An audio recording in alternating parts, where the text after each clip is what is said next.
All right, you guys, here's how to support the show. Sign up for the RSS feeds at scotthorton.org, iTunes, and Stitcher. You can donate per interview if you want at patreon.com/ScottHortonShow.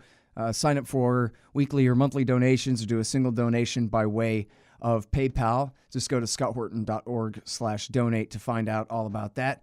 And you can shop Amazon.com via my link. I get a kickback from their end of the sale, not yours, so your prices stay the same and all that. Review the show on iTunes and Stitcher. If you like it, tell other people you like it. Share it on Facebook and Twitter and that kind of thing. Tell your friend. Subscribe your mom's phone to it without asking. Whatever you got to do. Sorry I'm late. I had to stop by the Wax Museum again and give the finger to FDR. We know Al-Qaeda, Zawahiri, is supporting the opposition in Syria. Are we supporting Al-Qaeda in Syria? It's a proud day for America. And by God, we've kicked Vietnam syndrome once and for all. Thank you very, very much. I say it again, you've been had. You've been took. You've been hoodwinked. These witnesses are trying to simply deny things that just about everybody else accepts as fact. He came, he saw, he died. Well, we ain't killing their army, but we killing them. We be on CNN like, say our name, bitch, say it 3 times. The meeting of the largest armies in the history of the world. Then there's going to be an invasion. All right, you guys, Scott Horton Show. I'm him. Check out all the archives, 4,500 and something interviews for you there at scotthorton.org, if you can believe it. Check out all the stuff at libertarianinstitute.org. That's my institute. And I'm on Twitter at Scott Horton Show. Introducing our good friend Dan McAdams. Why, he runs the Ron Paul Institute for Peace and Prosperity. And also, he is the co-host of the Liberty Report with Dr. Ron Paul that comes out every day and is absolutely great. Welcome back to the show. How you doing, Dan? Hey, Scott. Thanks for having me back on. Did I mention that I reprint everything you write at antiwar.com, original.antiwar.com / which is it? Daniel-McAdams. There you go. Thank you, Scott. That's great. Yeah. House passes new Russia sanctions. Oh, and that's not all. That's just all we could fit in the headline. Pumps adrenaline into Cold War 2.0. So, well, it's North Korea, Russia, and Iran.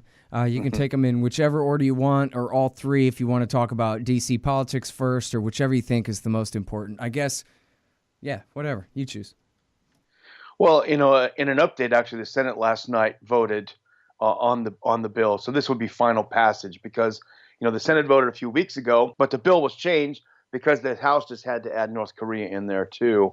And, they played up the fact that there was disagreement. But no, at the end of the day, the Senate voted last night with 2 no votes out of everyone, Bernie Sanders and Rand Paul. Good for those two for standing up. And it's probably a smart political move ultimately. But so now basically it's sitting on Trump's desk. And the big question is, what's he going to do? And, for me, at least before we saw the vote, what's he going to do means Trump, you better veto this. But with this overwhelming, only 3 House members voted against it. With this overwhelming support, it's not even really an issue of what Trump's going to do. It's totally irrelevant what he does. He's completely in a box on this issue. His hands are tied. Even if we took him at the best possible Trump incarnation, it wouldn't matter. I mean, it's just toast. Yeah. Although, I don't know if he vetoed it, knowing obviously that they could override his veto, but then really gave a statement that said that I judge that this is not in the national security interests of the United States, and I'm the commander in chief, God dang it, and I want you to back down.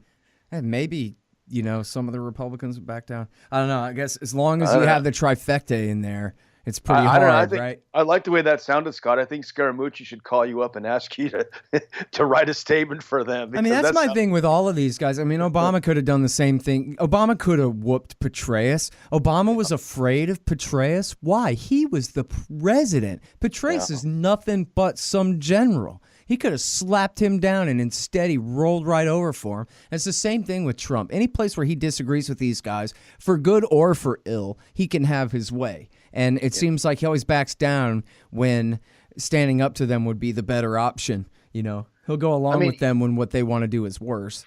Yeah, I mean, he has an authoritarian streak in everything that's not important, but the stuff that is important, he's afraid to flex his muscles. It's pretty pathetic. Okay, now and I don't know what real difference that would make. And I guess, although, I mean, if part of his speech was, I'm not going to enforce them. I mean, forget you guys. Yeah. We're not doing this. You can override my veto if you want, but how's the Senate going to boss the Treasury Department around? They work for me. And if he wanted to do it that way and really make a fight out of it, I think that would be enough to make the difference. But so since that's not going to happen, and they would override his veto either way, probably will go ahead and sign it. But then what? I mean, I guess Putin's got to understand that Trump's hands are tied by all this fake Russia scandal and all this demonization, and that it isn't really his fault. So, hopefully he'll kind of take it in that context, the Senate can pass sanctions, but they can't really start a war without the president anyway. Yeah, exactly. But, it's like Dr. Paul says, the problem that Trump has is that he never had an operating philosophy. He never sat down and worked out like, okay, what's my view of the world? What's our place in the world? What should we be doing? He never thought that. He just thought, hey, it might be cool to be president someday or something. So he's got himself in a right. Yeah, I mean, he got himself in a box by being so hawkish on Iran, so hawkish on North Korea, that putting the three of them together in a package is going to make it difficult for him. Because he still feels the way that he's always felt about Iran, I mean, from what we've seen, and maybe you've seen it too, he was awfully angry with Tillerson for recertifying Iran. So, I mean, he's in a total box. He's in a box of his own creation. Yep. And, I mean, from the rest of them, it's a little bit puzzling. But yeah, from him, the inconsistency is consistent, right? Because as you said, we know he doesn't really know anything. He doesn't understand enough to even have a philosophy that he could even build around events that, well, considering the position that we're in, I think we should take this consistent line of policies one way or the other, right? It's still all haphazard, even according, it's all just reacting and in opposite ways all the time, contradictory ways. So, and I think even worse, I mean, I think he lacks the intellectual curiosity to figure out what this is really all about. If some dude walks into the White House and says, "Oh, North Korea, you never guess what they did. They just popped off a missile. Oh my God, we got to do something." I mean, it's just not the context. There's no interest in the context. Right. In fact, I just got a tweet like that. Well, oh my God, the North Koreans, they just shot this missile toward Japan. And I'm like, yeah, they do that all the time. But if you don't know that, they do that all the time, and that it's really not a threat of aggressive war or anything like that. They're just demonstrating the fact that they can retaliate is all, that they have a retaliatory capability whatsoever is really all that's going on there. And yeah, they like getting a lot of attention and changing the subject to themselves a lot, but don't freak out. You might freak out, right? If you don't already know that, then out of context, that looks like a real scary thing. And the neocons know this game. Something like this happens, of course, they play it up. Oh, Trump, look, they're doing it again. They're doing it again. They're doing it again. You got to do something. Don't be a wimp. They know exactly how to do this. It really puts them in more of a box. All right, hang on just one second.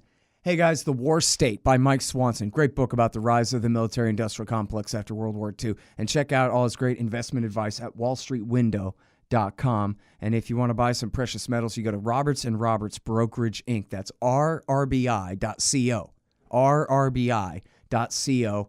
Buy your anti-government propaganda at libertystickers.com. Stickers for your band or your business at thebumpersticker.com. 3T Editing for your writing project at 3tediting.com.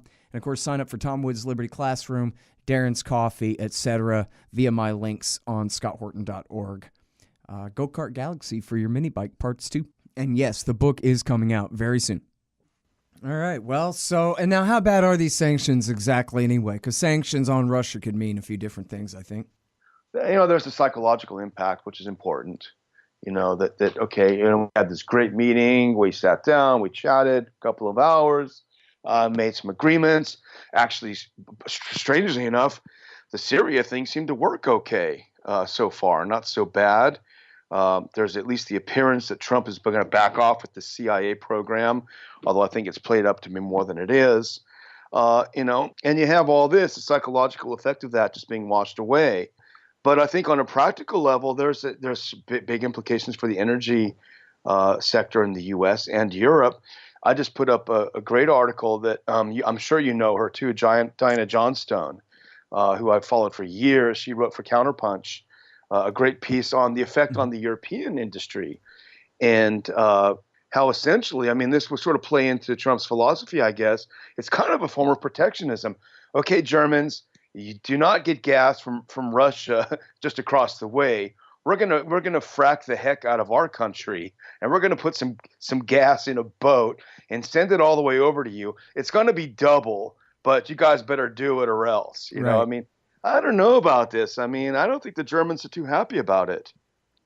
Yeah, I mean, that sounds like the kind of thing that politicians in D.C. can dream up and maybe even get away with implementing for a while, but isn't going to last over the long term. And in fact, you know, we saw this with Merkel and Holland both in, I guess it was in 2015, right? That they came to D.C. and notified Obama that they were going to go end the war in Ukraine. And then they did. And I mean, I'm pretty sure that they obtained his blessing, but I think they more or less announced to him that, listen, we're going to go and make a deal. And then they went over and did so. The Americans, Obama at least, was on autopilot, if not, you know, happily directing the thing. And the war was grinding on and on and on. And Merkel went over there and said, that's it. You know, Kiev, knock it off. Russia, we promise we mean it when we tell Kiev to knock it off. You have your guys chill too. And the tension was ratcheted down. I know there's still been some fighting, but it's been a hell of a lot better since then. So, yeah, at the end of the day, hey, the Germans and the Russians, they fought a few times before, and it never really worked out very well for anybody. Worked out well, yeah, exactly. They know what real war is like. They can even remember that institutionally, even from that long ago, 70 years ago now, 80 years ago now. Because of just how bad both societies were wrecked by both of the last times they went through this. Yeah, exactly. And, you know, I mean, Europe is in a precarious position right now as well. And, you know, something like this will hit the economy this hard. But, you know, it also will hit American industry because, you know, the American companies that work on pipelines, they wanted a 50% threshold for participation. And they said, no, keep it at 33. So they're going to miss out on a lot of business, you know, and that's not going to make them happy either. So it's, you know, it's a lose-lose in that respect. But I mean, I guess the silver lining really is that anything that drives the U.S., that drives a wedge between the U.S. and EU on these kinds of matters of the U.S. empire and the Europeans sort of following along blindly, anything that drives a wedge in that is good from our perspective, I think. Yeah, at least it's a silver lining in there for sure. Yeah, the Trump world order, you know, I don't know. I guess if you have to be a failing empire, could have Hillary Clinton in there. I don't know. But what's shocking is how absolutely clueless President Trump is when it comes to this stuff. I mean, I mean, you've probably been following this, but this appointment of Wes Mitchell to be Assistant Secretary of State for European and Eurasian Affairs. You know, that's the Victoria Nuland position. Mm-hmm. And this guy, I think this guy makes Nuland look like a piker. You know, this guy's Nuland on steroids. Really? You know, if you look at his background, a hardcore neocon. He's involved with the Center for European Policy Analysis out of Washington, D.C. Take a look at their funders, Lockheed Martin, National Endowment for Democracy, the Pentagon, Ukraine, and he's the president and CEO of this organization. So this is the guy that's going to take over our European policy. And then look at Kurt Volker, who's Trump's point man on Ukraine. This is the guy who was the head of the McCain Institute. You know, I mean, and you probably saw this too on Twitter that there are whispers that Tillerson is going to be out and Nikki Haley is going to. I mean, this is nuts. I mean, I don't even know that Jeb Bush could get away with this kind of neocon infiltration. Yeah. You know, well, and just starting with all the military guys that he put in the cabinet. Yeah, that as well. And because the military guys are dependent on all of these worst think tankers to justify what they're doing anyway. So it's sort of like Donald Rumsfeld. He comes with neocons, and it's the same thing with McMaster and Mattis too. I mean, it's terrible to say, and I hate even thinking, but I could imagine if someone like Jeb had won, his dad calling him up and saying, "Hey, listen, give a call to James Baker. I don't want all these neocons in there." I mean, as bad as he would have been, I don't think he would have been as bad as this. These guys are absolute nightmares. And trust me, these are not your usual lazy government employees. When these guys get into this post, they work hard because they've got an agenda. They are working 24/7. Yeah. Well, and in fact, you think about how stupid George W. Bush was. At least he came with a little bit of institutional knowledge there, being from that powerful a political family, where Trump is just absolutely an amateur up here, probably as dumb as and incurious as Bush. And, there's that great anecdote from Andrew Coburn's book, Rumsfeld, where it wasn't until 2006 that Trump said that W. Bush said to his father, "What's a neocon?" I was like, dude, you've been in power for how many years now? You never asked Condoleezza Rice this yet? What the hell a neocon is? And then the father's answer was, "Who or what?" And he said, "What?" And then Senior said, "Israel." And then that was it. That was a whole conversation. There was no, "You dumb, Pearl, Wolfowitz," whatever, the discussion. There comes a time in every Bush's life where we have to talk about the guys from JINSA and AEI. But no, they didn't even bother. Now, and then Trump knows less than that by half or something, He was thinking of all my sons, why did Fredo get elected president? Yeah, exactly. Really let me down. That was my favorite Bush Senior quote was, "You're a real disappointment to me, Junior." Yeah, to all of us, George, all of us. But gosh, he's looking good in comparison. That's what makes me crazy. Well, that's the thing, right? Is George H.W. Bush was also an absolute idiot, and he only looked somewhat smart in comparison to his own vice president, Dan Quayle, who was the W. Bush of his time. Yeah.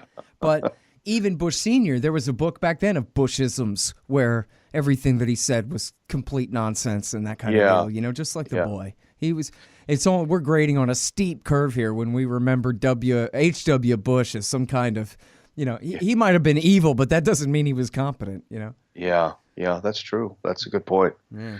But, I think these, the Iran sanctions is another good, important point, I think. And here again, I think the issue is of the Europeans because, we did a show last week about it, and European trade, the EU trade with Iran has increased 78% in 2016 when the deal was done. Oh, really? And they were really chomping at the bit they were waiting for that opportunity bad. And it was really only Obama that was able to tell them, wait, we're going to get this deal. They wanted to go ahead anyway. The most important achievement of his presidency, I think, no question. But are the Europeans going to back off now? They're selling left, hand over foot. They're selling to the Iranians. They're trading. Things are going well. Are they going to all of a sudden say, "Oh, well, Washington told us we can't do this anymore. Sorry, guys"? I just don't see it happening. Yeah, I wonder about that. I mean, they clearly will not be able to get the Europeans to reinstitute sanctions and go back and all that when clearly it's a manufactured, bunch of claims that they're going to attempt to make here, apparently, about Iran being in violation of the deal. And I was just asking Con Hallinan about that, too, that, well, I mean, if America abrogates the deal, hell, even if Iran said fine and they quit the deal too, they're still within the non-proliferation treaty. And they still, as we both know, and hopefully the audience all knows, that this Ayatollah and the one before him said it was against God to make nukes, and that is absolutely forbidden. The government is absolutely forbidden from making chemical or nuclear weapons there, or germ weapons or anything like that. And that policy could change, but probably only after the next war, not before it. So, I just wonder how bad it could really get when their policy is that they really don't want nukes anyway. And that's the only excuse that anybody can come up with for attacking them is that they're in nuclear danger. Anything short of that, what do you got? They back Hezbollah? I don't care. Yeah. But they're going to, they can gin all kinds of things up. And, if the U.S. was really concerned about Iran getting nukes, then why don't they remove the reasons why it would seek nukes anyway? The Libya example, everything, the example. Why doesn't Trump thump Israel and Saudi Arabia on the head and say, just chill out a little bit? You guys are making the Iranians nervous. Yeah. Stop threatening them so much. There's so many things that could be done. Right. That if the U.S. actually didn't want a war, that they could do. Makes me think they actually do want a war.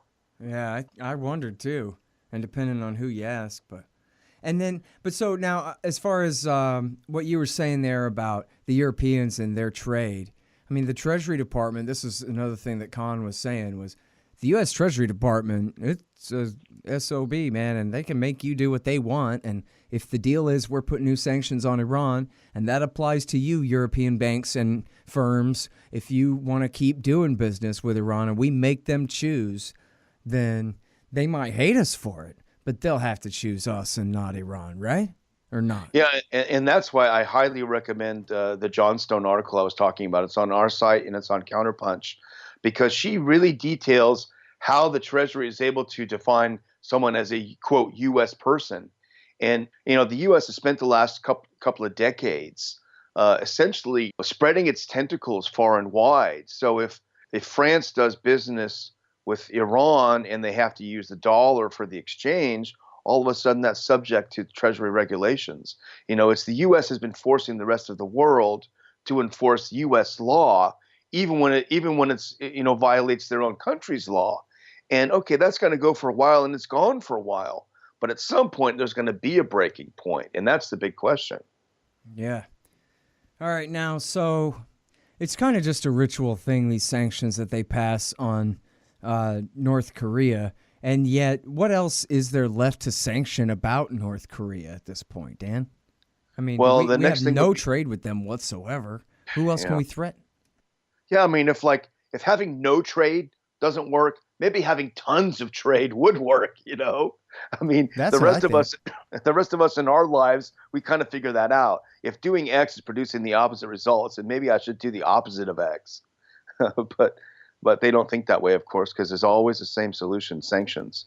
But you have this new president of South Korea, Moon, who was elected on the promise of revisiting the Sunshine Policy, opening up contacts. He's already invited the North Korean Taekwondo team to come down and have a championship down there. And that's a good, easy way to start things, And he's mentioned having military talks with North on the DMZ to see if they can diffuse the tensions.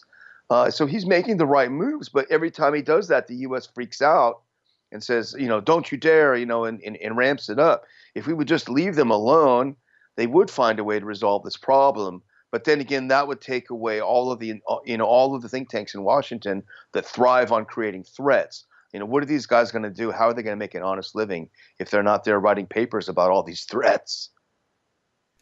Yeah, well, good question. And that's the real thing of it, right? Is that all you have is a bunch of narrow self-interest, a whole lot of not good enough reasons for all of these policies, and yet no organized force to stop it either. Just the whole thing, no matter which country we're talking about, whatever the horrible policy is, it's all still going on and nobody's trying to stop it, doesn't seem like.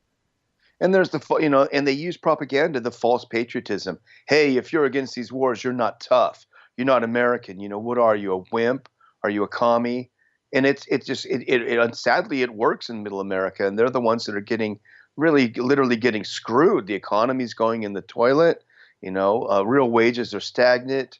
And meanwhile, you sort of hand them a flag and wave it. But, as Dr. Paul says, and you say, and so many say, the real patriotism is not having our country on its knees because we keep spending over $1 trillion a year on phantom threats. Yeah, that's the whole thing of it too, man. I remember this is sort of the short-term version of the same warning. Boy, the economy is headed for some real trouble. That's Ron Paul in the beginning of, all through, obviously, his campaign in 2007 and 2008. But even that September, the beginning of that month, he was going, boy, you listen to me. I'm telling you, things are about to change. Stock market bubble comes crashing down, brings the world economy with it 3 weeks later, And I'll never get over the fact that was in 2008 and not 2007. Because Can you imagine if that had been at the end of 2007 and the real start of the campaign season, you had Mr. Austrian school boom bust cycle theory himself running for office, explaining why there was a boom and why there was a bust. Not just warning this is what is about to happen, but the same guy is the one who has said, hey, over the long term, we're jeopardizing the status of the dollar itself because any society, no matter how powerful a world empire you are, at the end of the day, there are limits of how much debt you can monetize and just how hard you can push these kinds of policies. And that's the direction that our policymakers are driving us in. And now he never did say it's going to be this month or next year, but he has warned that, this is how empires fall completely apart, is when nobody accepts their currency anymore. And that's something that, it probably is not something that we're going to deal with in the next couple of years, but it is going to be, short of nuclear holocaust, it'll be how the empire ends. His Ron Paul's warnings will finally come due. I remember years ago he said, well, they'll still pay the Social Security checks. It's just they'll be worthless. You'll still get your money. It just won't buy you anything. Yeah, and the hidden inflation already makes it almost that right. case. But but the thing is, if you really were worried about Russia, take a look at money. The U.S. is 20 trillion in overt debt, and maybe 200 trillion in hidden debt. But the Russians have paid off their external debt. So if you're really worried in the long term about the Russians, maybe we should think a little bit about this part too. Right. Yeah. We need gold money now. Yes, Before exactly. It's too late. Yeah. Speaking my language, man. All right. Well, listen, I just think it's great that you and Ron do this show every day. It's so good. The Liberty Report and, you just, of course, the two of you always setting the example that this is what's most important. You can tell by what we prioritize to talk about, and it's always the empire. Always, always the empire. Best in the country on it. So thank you for doing your great show. Thank you for running all the great articles and stuff that you run at the Ron Paul Institute. RonPaulInstitute.org? .org, exactly. Okay. Exactly. RonPaulInstitute.org. And then we reprint all your stuff again at original.antiwar.com/Daniel-McAdams as well. Thanks again, man. Hey, Scott, can I get one plug in before you hang up? Yeah, sure. Our conference coming up in September in Washington, D.C. Oh, cool. All the details, ronpaulinstitute.org/conference. Oh, cool. Doing it again this year. I'm sorry to ask you that, but I certainly appreciate that. And I'd love to see all your listeners there. Yeah, no, I'm happy to promote that. Absolutely. Thank you, Scott. All right, you guys, you heard us at ronpaulinstitute.org/conference there. Thanks again, Dan. Thank you, Scott. All right, you guys, I'm Scott Horton. Check out all the stuff, 4,500 interviews at scotthorton.org, libertarianinstitute.org for my institute, and follow me on Twitter at Scott Horton Show. Thanks.